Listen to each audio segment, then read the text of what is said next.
Hello, beautiful children. This is Mrs. Day, here to talk about the 5 seconds. Russian Revolution. I'm not doing that. All right, we're going to talk about the Russian Revolution because it's important. Because, as it turns out, Animal Farm is actually about the Russian Revolution. I have my history teacher, Mr. Swint, here to help in case I say anything that is not true, or in case he wants to add anything that I My job. haven't thought of. So here we go. So, an allegory is a form of extended metaphor in which objects, persons, and actions in a narrative have meanings outside the narrative itself. The underlying meaning has moral, social, religious, or political significance. Okay, here's what that means. A symbol is a person, place, animal, object, or action that has meaning beyond itself. So if you look at the symbols on the screen, you got a peace sign. Everybody knows that means peace. Nobody has to tell you that. The little Wi-Fi sign. Nobody has to explain to you that that means Wi-Fi. We all know that that's what that symbol means. So an allegory is a metaphor. It's a long metaphor, which is a comparison between two unlike things, in which the things in the allegory are symbolic of something else.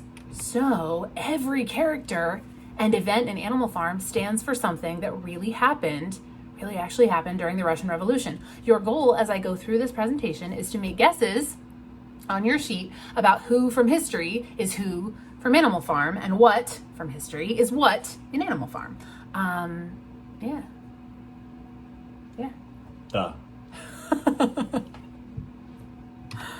So, the Russian Revolution, major figures and timeline. I guess I should add some sort of disclaimer. I'm not a Russian Revolution historian. I'm an English teacher. I did this, I researched this so that I could teach it to you guys. So if I messed something up or I got something wrong, please tell me. I'd love to fix it. That'd be really cool, and then I would learn something new. All right. Once upon a time, there was a guy named Tsar Nicholas II. He was the Emperor of Russia, but he was not very good at being the Emperor of Russia. So he was involved in this war, and he did it really poorly. A bunch of people died. A bunch of people back home were hungry. And so they threw themselves a revolution. He looks like Tim Curry. No one knows who that is. None of my 8th graders are going to know who that is. Rocky Horror Picture Show. Okay. Muppet Treasure Island. After the revolution, Tsar Nicholas abdicated, and this is a fun story, was assassinated with his whole family in 1908. Hey, you guys remember the movie Anastasia, Once Upon a December? Yeah. I'm sorry, this is going to be one of those horrible history things, but there was a theory for a long time that one of Tsar Nicholas's daughters, Anastasia, had survived the assassination and lived and was living in secret in Europe, but it's not true. She was machine gunned to death in a basement with the rest of her family. So Tsar Nicholas was king, but he wasn't very good at being king. A little bit earlier, I got to go back a little bit. This is Karl Marx. This handsome devil here is Karl Marx.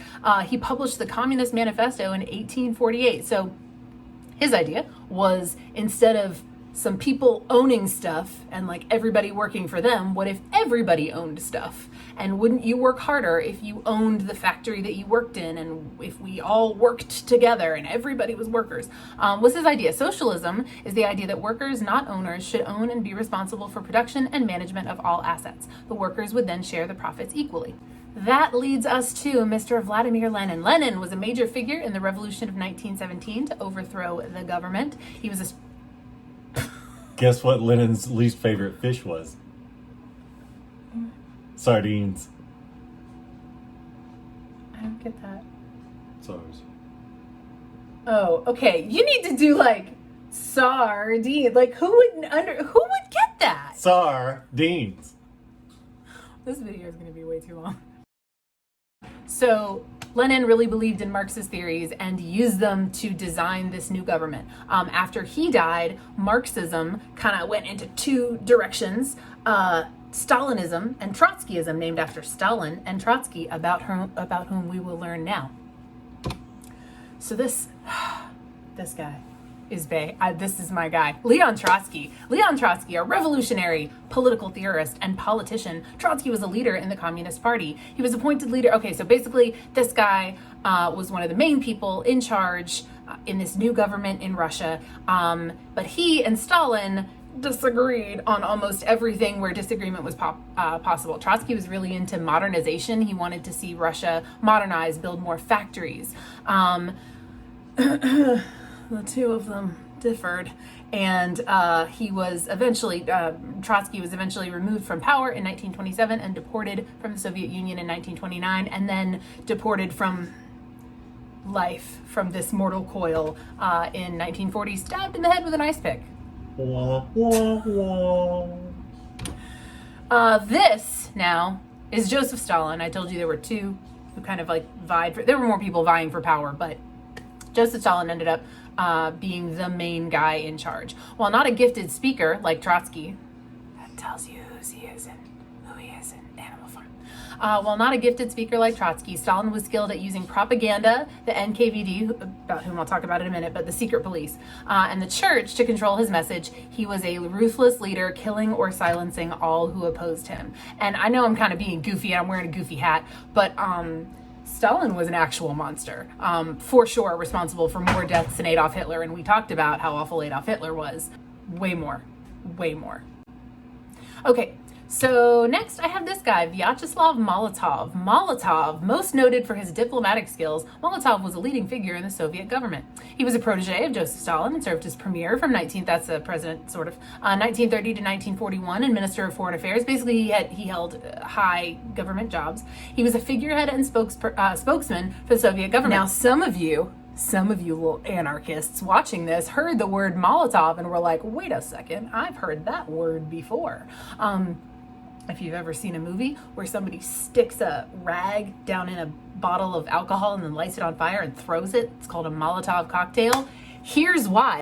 The reason it's called a Molotov cocktail is after this guy. So Molotov was the spin guy. He was the propaganda guy. He was in charge of sending out the misinformation and making sure that Stalin's message was being heard and believed.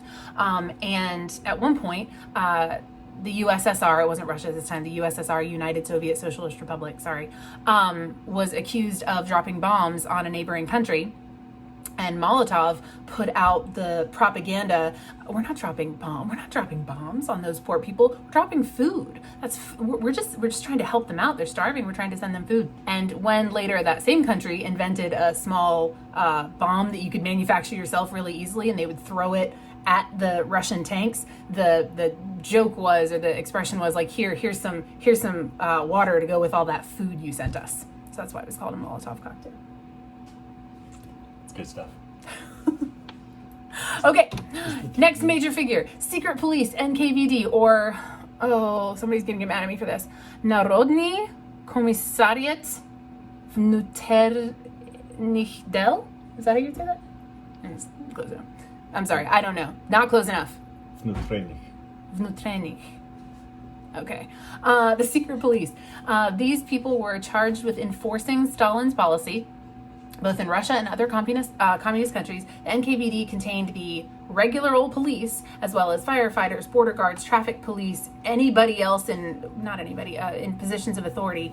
They ran the gulags, and I don't have time to explain all of what a gulag is, but think concentration camp, prison camp, really awful stuff. Engaged in espionage, performed mass executions. Basically, these were the people who came in the middle of the night and took members of your family, and they were never seen or heard from again. Really awful, nasty stuff. The people, sort of the strong arm of Stalin and of Stalinist policies. Comparable to the brown shirts and the SS. Comparative, Mr. Swin saying comparative to the secret police in Nazi Germany. Okay, so what you're going to have here is a timeline of the Russian Revolution. Remember, the point of all of this is you're trying to figure out what the events are in Animal Farm that are the events here. Again, this is not an exhaustive history of the Russian Revolution. This is specifically the story of the Russian Revolution and Stalin's reign as it applies to Animal Farm, or as it's used in Animal Farm. All right, so in 1894, Tsar Nicholas was crowned the Emperor of Russia. He would be the last Emperor of Russia, because in 1917, they threw themselves a revolution. Angry over low wages and unfair working conditions, the workers of Russia revolt. Tsar Nicholas orders the military to suppress the demonstrators, but the men and officers join the demonstrators instead. That had to be a weird moment. In 1918, Lenin establishes the United Soviet Socialist Republic, the world's first communist nation. In 1924, he dies. So, you know, you're following this, right? Like a character who like sets things up, then like dies. You get it, right? You get it. You can still go see his body to this day. It's preserved in a special gas coffin. Is that true? The clothes are changed every year. Huh. This is why he's here, folks. That right there is why I asked him to be here. All right.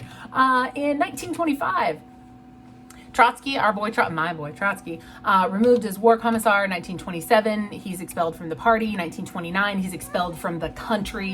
1932, the forced famine.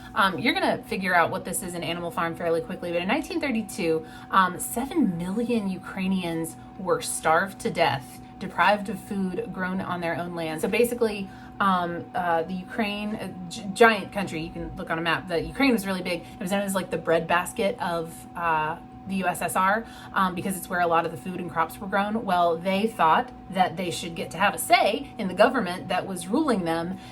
And you know how to be a ruthless dictator, right? If you're a ruthless dictator, you can't have people you're ruling over just get ideas of their own, like that they should be able to govern themselves. So Stalin kept exporting food out of the Ukraine and didn't allow it to stay in the Ukraine, and 7 million people starved to death. 7 million. You know, we talked about the Holocaust and that number 6 million. This is more, and this was one of Stalin's policies. All right. In 1933, America recognizes the USSR. This was a big deal because it was basically sort of like, hey, you can come play at the big boy country table with us. We recognize you as a legitimate power.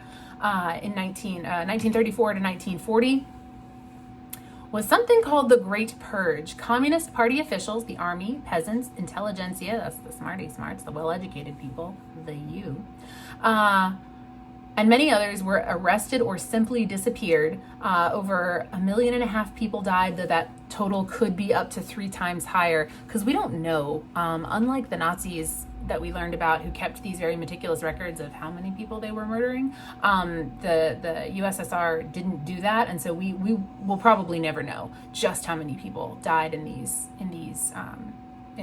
Stalin's rule. All right, in 1939, the USSR signed a non-aggression pact with Germany. Okay, so here's what happened. Germany is trying to fight World War II. Germany says, hey, Russia, let's make a deal. I want to attack you. You want to attack me. We're not exactly friends, but like, I want to attack you. You want to attack me. Deal? And they shook hands on it. How many of you think that Adolf Hitler kept that bargain? No, obviously not. And in 1941, Germany invaded the USSR. It didn't go super well because, well, for a lot of different reasons, but Russia's real big and real cold and real hard to move an army through. And that was a huge part of Germany's eventual defeat. And then in 1945, the end of World War II ended with a treaty to divide Germany. They split it down the middle. They split it down the middle, East Germany and West Germany. And basically, for the next 50 years or so, they said, you get to be communists over there, we're going to be capitalists over here, and we're going to agree to let the other side kind of live and exist. All right. So, did you get it all? Did you catch it all? You know who's who in Animal Farm? Let's find out. Tsar Nicholas, the guy who was in charge but who got overthrown. Did you get it? Mr. Jones, the farmer. Right, yeah. So this one is a little bit more complicated. What did you guys, well, you can't answer me. I will be interested to know what you wrote down. But Vladimir Lenin, the guy who was in charge of the revolution, maybe is old major, but also Karl Marx, the guy who came up with socialism, maybe old major. I've seen people sort of argue for either one. Joseph Stalin, the ruthless, violent leader who suppressed anyone who dared disagree with him. Was Napoleon? You got that, didn't you? Leon Trotsky, the guy who wanted to modernize, wanted to make the country better, was Snowball. So the modernization, Trotsky's desire to modernize, is symbolized in the wanting to build the windmill. Vyacheslav Molotov, did you guys get this one? The speaker, the one who communicates the message and gets other people to get on board or forced them to be on board with Stalin's policies was Squealer. The secret police, the ruthless, violent enforcers of Stalin's policy, were the dogs. By the way, I don't own any of these images. I'm gonna have to put that in the description box. I don't own any, I didn't make any of these images. These are just for educational purposes. All right, so 1917, we throw ourselves a revolution. That was the initial rebellion at the farm. The establishment of the world's first socialist republic is when the animals establish animalism. Yeah, communism, animalism, it's right there together. We've got Lenin dies is when Old Major dies.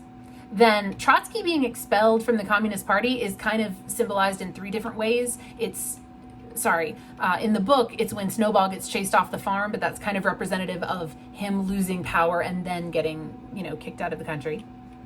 How about this one, the forced famine?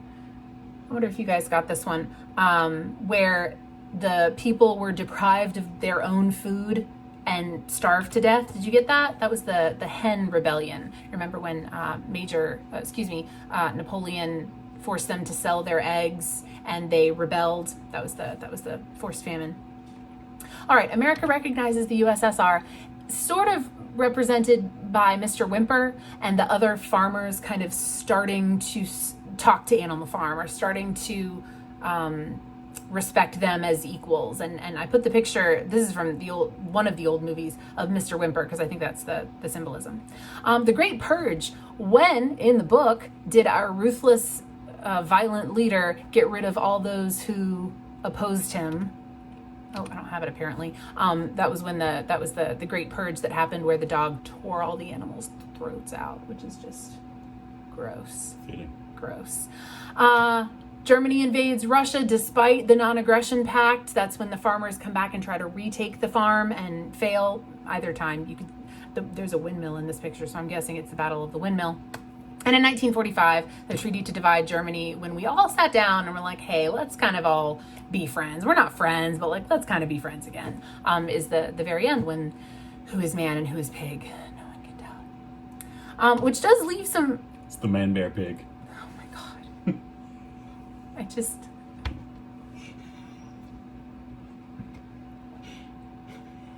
I invited him. I asked him to be here for this. So this leaves some questions, and I think I have answers, that I think I know who these people are. But if you assume that every character represents either an actual person or a class of people, a group of people, what does that mean for some of these extra characters like Boxer and Frederick, Pilkington, Old Benjamin, Molly, and Moses, the tame raven? I would like you to write down on your sheets who you think these people represent. And again, let me remind you, they're not necessarily a single person like Napoleon is Stalin. They can represent more like groups of people. So I'll just go ahead and throw out, you guys know that I love Molly. I think Molly's hilarious. And think about her for a second. She's the one who was happy under the old regime. She liked living under Mr. Jones's rule. She was happy. She had her pretty ribbons. She had her sugar. She had everything she wanted. She didn't want this new revolution. She represents the aristocracy under the Tsar, the people who liked everything just fine and didn't want a revolution because they had all their pretty things and they had everything that they wanted.